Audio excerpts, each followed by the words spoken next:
She ruled over kingdoms, but not her mind. Her love rotted, her crown rusted, and her sanity withered in the dark.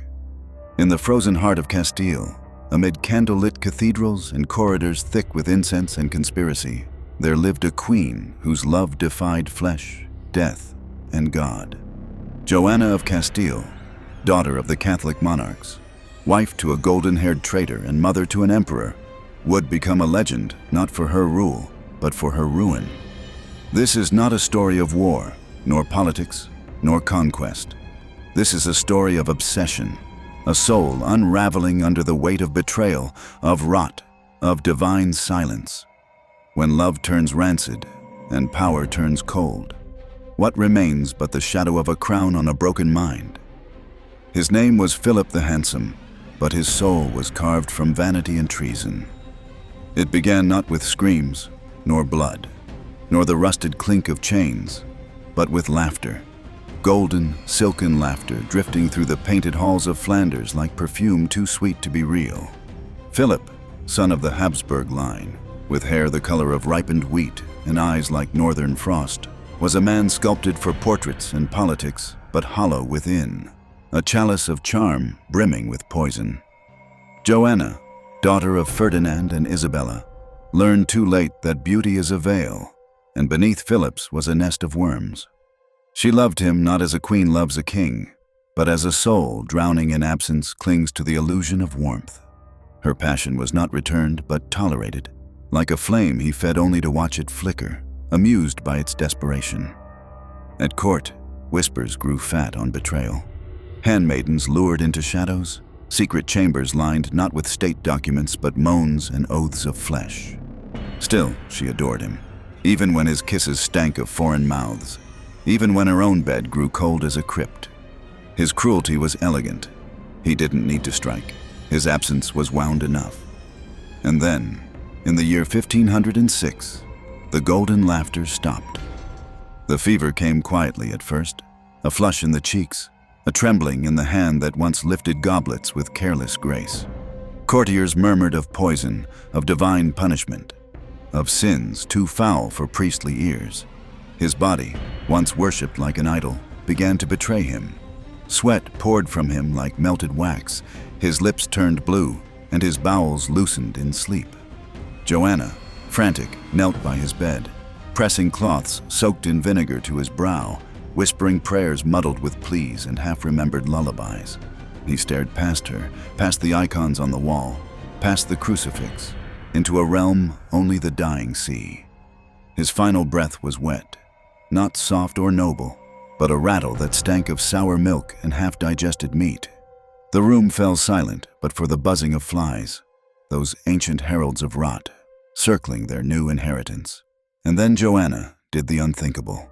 She wrapped her arms around his still warm corpse, cradled his head against her breast, and began to sing.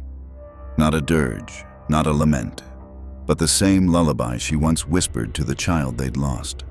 Her fingers traced his cheek, though the color was fading into a blotched marble gray. When the priests entered to begin the rites, she snarled like an animal, biting, scratching, shrieking that her husband still breathed. Servants recoiled at the stench already rising from the body. A sickly sweetness, tinged with feces and bile, clung to the tapestries and curdled in the air like milk turned in heat. But Joanna refused to leave his side.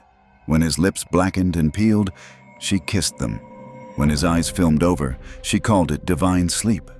When the worms found his gums, she wept with joy, thinking it a sign of resurrection. Her grief was not a storm, but a drowning, slow, silent, and without rescue. She no longer addressed the living, only the dead. Her courtiers wrote letters to the crown warning of her inappropriate displays, of her unwomanly fixations, but no words could sever the cord she had tied to his corpse.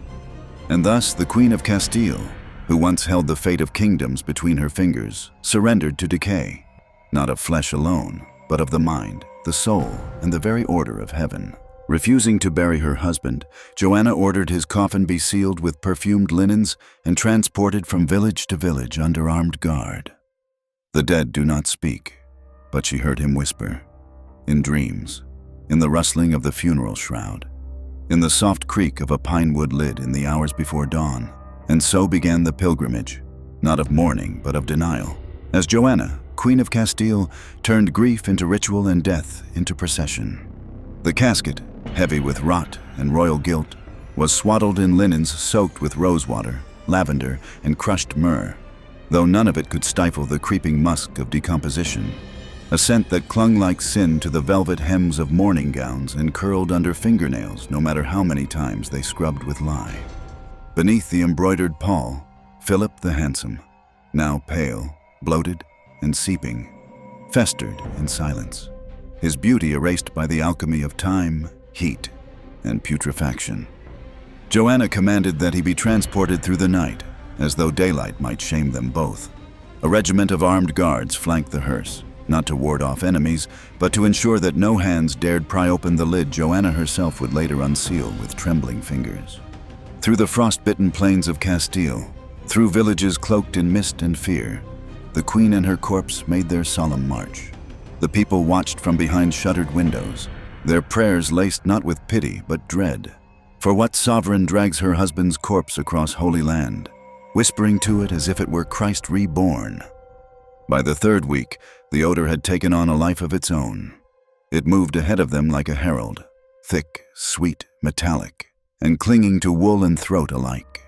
Priests sent to bless the body fainted mid-sermon, their vestments damp with sweat, crosses held aloft in trembling hands as if the rot might leap like flame. Candles melted too fast, dogs howled in the night, and always Joanna followed close, her hands clutched around the iron keys to the coffin, her lips cracked from sleepless prayer and muttering. At each stop, she refused to lodge in stone manors or episcopal halls. Instead, she demanded that her tent be pitched beside the bier. The guards, gaunt, hollow-eyed, coughing blood into handkerchiefs, took turns on watch, but none slept well. They whispered of movement within the box, of sounds like chewing or soft laughter. When a servant boy stumbled upon her one night, he screamed so loud that the horses reared, and one man broke his wrist falling from the saddle. The boy had seen Joanna kneeling before the opened coffin, stroking the blackened jaw of her husband's corpse, her forehead pressed to his clavicle, whispering soft lullabies into the cavity where his ear had once been. She insisted the body was incorrupt, that angels had preserved it, that the warmth she felt through the coffin lid was proof of divine favor, not the fermentation of inner rot, not the slow boiling of viscera turned to sludge. In truth, Philip's once proud chest had collapsed inward from gas and decay. His teeth, loosened in their sockets, clinked together when the carriage jostled. His skin split in places, revealing the purpling tendon beneath, and where the embalming had failed, and it had failed in many places, ulcers bloomed like black roses, spilling filth into the bedding. The horses began to resist. They kicked at shadows. They collapsed without cause. Some died where they stood, their mouths foaming as if they too had inhaled too deeply of the stench. One priest declared it a curse. Another, more fearful, said it was judgment. Still others claimed the queen had invoked something forbidden, that she had made her bed not with death, but with the devil. Joanna ignored them all. To bury him was to admit finality. To enter the corpse was to unthread the last strand of meaning in her unraveling mind. So she continued, always walking beside him, sleeping near him, dreaming of him.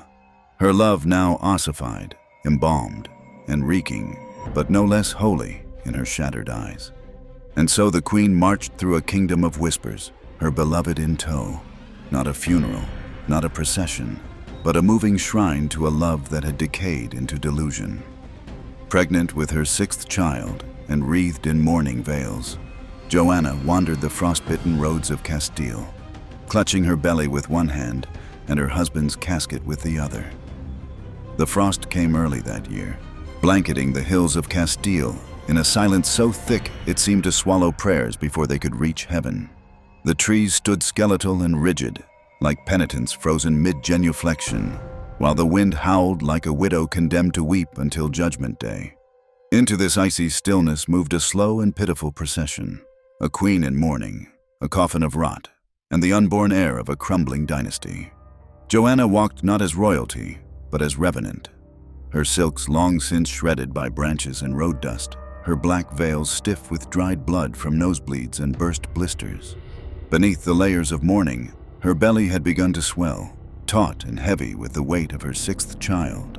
A child she whispered to as if it were a prophet, a prisoner, or perhaps the second coming of her dead beloved. She refused to ride, claiming the horses recoiled from the scent of treachery, not theirs, but her own. Instead, she walked barefoot beside the wagon carrying Philip's corpse, her soles cracked and bleeding, the snow around her darkening with rust-red petals wherever she stepped. And when the ice grew cruel, she fell to her knees and crawled, nails tearing on gravel, lips blue and trembling with hymns that no one could decipher. Courtiers trailed behind, silent, gaunt, shivering, not from cold, but dread. They watched her speak into the coffin lid, as though her husband, whose gums had liquefied and whose eye had ruptured from gas pressure, still responded with sweet nothings. At times, she laughed. At others, she screamed, clutching her abdomen and claiming the child kicked in rhythm with Philip's imagined breath. Servants wept or crossed themselves when she demanded they lay her beside the bier each night, her belly pressed against the coffin's flank like a lover's embrace. They say a midwife, brave or foolish, once tried to touch her, to examine her swollen body, to ensure the child still lived. Joanna struck her with a crucifix and screamed that no woman must touch the casket, that witches lived in female flesh, and that they would seduce her beloved's corpse, tempt his soul from beyond the veil. The midwife fled, her cheek gashed, and never returned. At night, the queen would pace around the coffin in circles, barefoot in snow, muttering fragments of Latin, Flemish, and unknown tongues, her voice rising and falling like a fevered dream. Some said she conversed with saints. Others whispered that she argued with demons, bartering her womb in exchange for resurrection. A priest attempted exorcism, dousing her in holy water and reciting litanies until his voice cracked. She laughed. Then she vomited thick black bile on his cassock and called it a sign of rebirth. The child within her kicked, sharp, frantic movements, as if sensing the rot surrounding it, the putrid miasma curling into the womb like a fog of ancestral guilt. Joanna pressed her hand against her belly, weeping, whispering lullabies one moment and curses the next. She swore the baby spoke to her in dreams, that it told her Philip's soul had not passed on, but was trapped in the sinew and marrow, waiting for her to crack open the coffin and kiss him back to life. The guards, hollow-eyed and lice-ridden, spoke less and less as the weeks crawled on. One slit his own throat in the woods. Another tried to set fire to the casket, screaming that the devil was inside. He was executed for treason, but even in death, he smelled less foul than the thing Joanna loved. The roads narrowed as they crossed into the desolate interior of Castile. No birds, no bells, only the sound of boots crunching frost and the occasional moan from Joanna's lips, as if she labored not in childbirth, but in the birth of some unnameable curse. Her body was splitting under the weight of delusion. Love turned necrotic, and a child fated to emerge into a world where the only lullaby was the buzz of flies on flesh. The Queen of Castile, pregnant, unbathed, possessed, no longer mourned a king, but mated with death itself. Her womb, once praised as holy, had become an ossuary, a black chalice brimming with decay, grief, and the last air of madness. Tordesillas was not a sanctuary. It was a tomb of air and echoes, a place where prayers fermented into whispers and shadows were never truly still. It stood like a severed limb of the church, gaunt, silent, wrapped in frost and the stink of forgotten women. Its stones had absorbed centuries of confessions, miscarriages, hysteria, and guilt. And when Joanna crossed its threshold, something behind her, whether a door or a life, closed forever with a sound like a coffin lid. Ferdinand, her father, arrived with a retinue of cold-eyed guards and silk-tongued bishops, their vestments stiff with incense and betrayal. He ordered her confined, not out of cruelty, he claimed, but for the preservation of the realm. For how can a kingdom thrive when its queen lies in bed with death, converses with worms, and bears children into madness? He kissed her forehead once, perfunctory, gloved, and departed, leaving her in the care of Christ and chains. Her cell was small, her window bricked. The crucifix above her bed hung crooked as if recoiling. Her sheets were rough, red-stained, and never washed enough to forget the afterbirth of her final child. The food they brought was cold and drugged, laced with opiates to sedate her tears into silence. She ate without tasting. She bled without noticing. She aged in stillness, but never in peace. The convent, cloaked in damp and mildew, breathed like a dying animal. Torches flickered against the stone walls, revealing nothing but more stone, more cracks, more creeping damp. Every night, the air hummed with unseen insects, and every morning she awoke scratching at bites that left purple blooms along her wrists, her inner thighs, her neck, like the kisses of a demon who came only while she slept. She spoke to spiders, named them, fed them crumbs. One, she believed, housed the soul of her long-dead nursemaid and begged it for warmth, for lullabies, for an end. When it died, crushed by the boot of a novice nun, she shrieked until her throat split raw and her nails tore from her fingers against the stone floor. The punishment was swift. Her hair was cut. Her hands were bound. She was beaten with a rod carved from cherry wood, as if something beautiful might purge something cursed. Each night, she lay against the wall, whispering to the void beyond it, to the coffin she no longer possessed but still cradled in her dreams. She felt Philip's breath on her neck when she slept, even though she had long forgotten the warmth of anything living. In her mind, he danced. In her arms, he decayed. The nuns rotated, too afraid to stay. They whispered that she levitated, that her voice sometimes split into two, one reciting scripture, the other moaning indecipherable blasphemies. A priest came once to assess her soul. He left trembling, his hands burnt by the candle he dropped, muttering that he'd seen a snake coiled in her eye. They began locking the chapel. No bells tolled for her. Her children stopped visiting. Her name fell from state documents. Yet she lingered, not alive, not dead, but pressed between centuries like a crushed flower in a holy book no one dared reopen. When storms came, she wept with joy. Rain meant sound. Sound meant life. Thunder meant that somewhere beyond the bricked window, God still remembered her name, even if only to curse it. She did not die in Tordesillas. She disintegrated, bit by bit, cell by cell, word by unsaid word. And as the world moved on, as her empire swelled under her son's iron hand, as gold flooded in from distant shores, as generations forgot, she remained in that damp stone tower, dreaming of love, rot, and resurrection, her mind pressed flat beneath the weight of memory, like flesh beneath a saint's reliquary. The Queen of Castile was no longer queen, no longer mother, no longer human.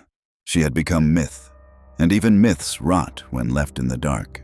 While ships groaned beneath the weight of plundered gold and silver, while cathedrals rose from the bones of enslaved hands, while her son Charles V stitched an empire vast enough to blot out maps, Joanna, once Queen of Castile, rotted unseen in a cell that stank of mildew, piss, and time.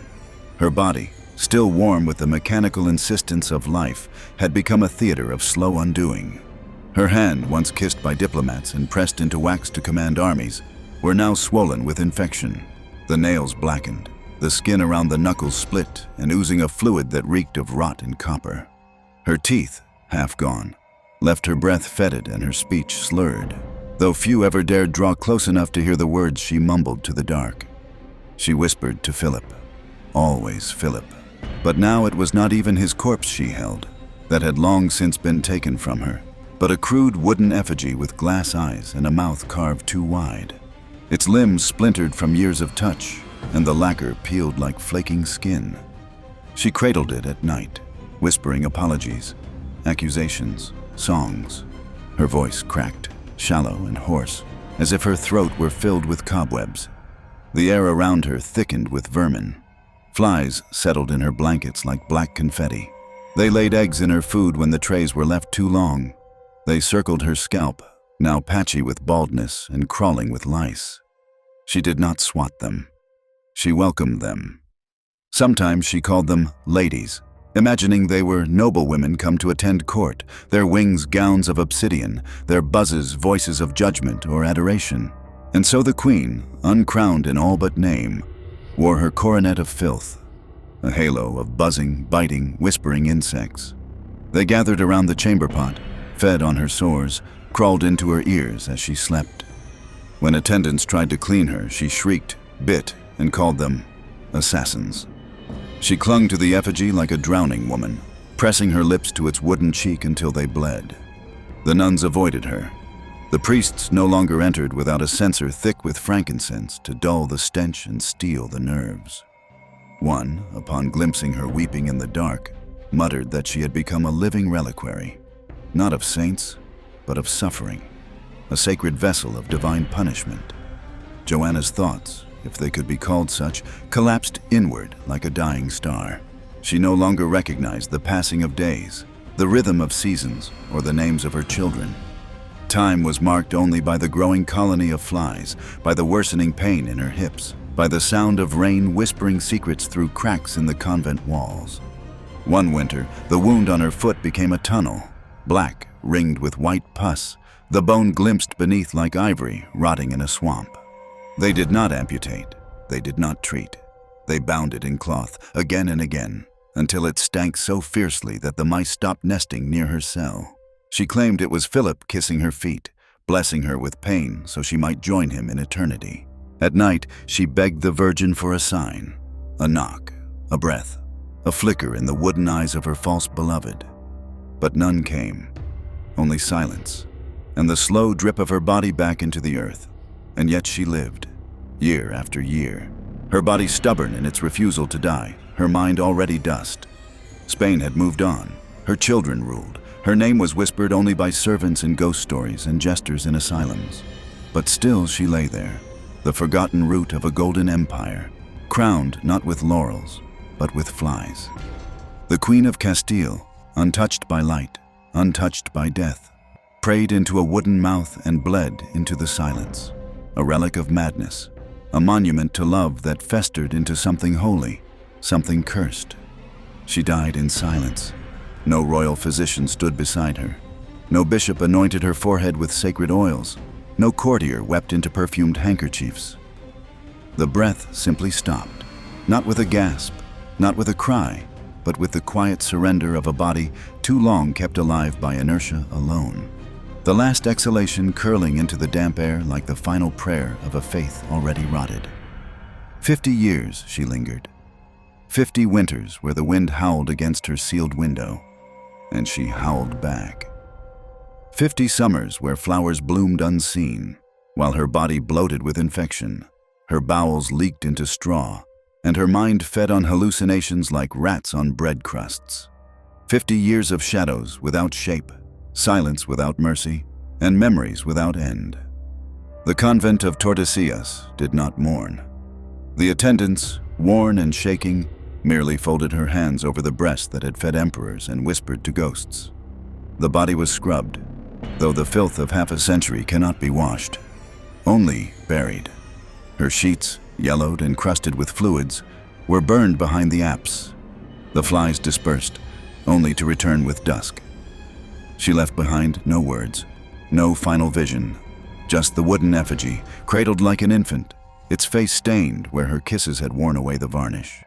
They called her Joanna the Mad, as if the madness were hers alone, as if it had not been sewn into her bridal gown, whispered through her bloodline, pressed into her womb like a seal on wax. They blamed her grief, her womb, her love, never the crown, never the church, never the men who silenced her with prayer and stone.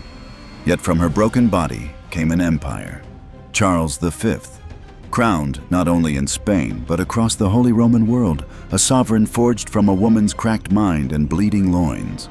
History praises the son. It forgets the mother, but she bore that crown first. She bore it while crawling barefoot through the snow beside a coffin. She bore it while screaming into the night with milk still leaking from her breasts and flies in her mouth. She bore it while dying slowly, unloved, unseen, unburied in spirit even before her flesh followed. She was crowned, but never ruled, worshipped, but never obeyed, loved, but only by the dead. And in the end, what did it mean? What is monarchy, if not theater stitched from suffering? What is sanity, when grief is too vast for the soul to contain? What is faith, when God watches and does nothing?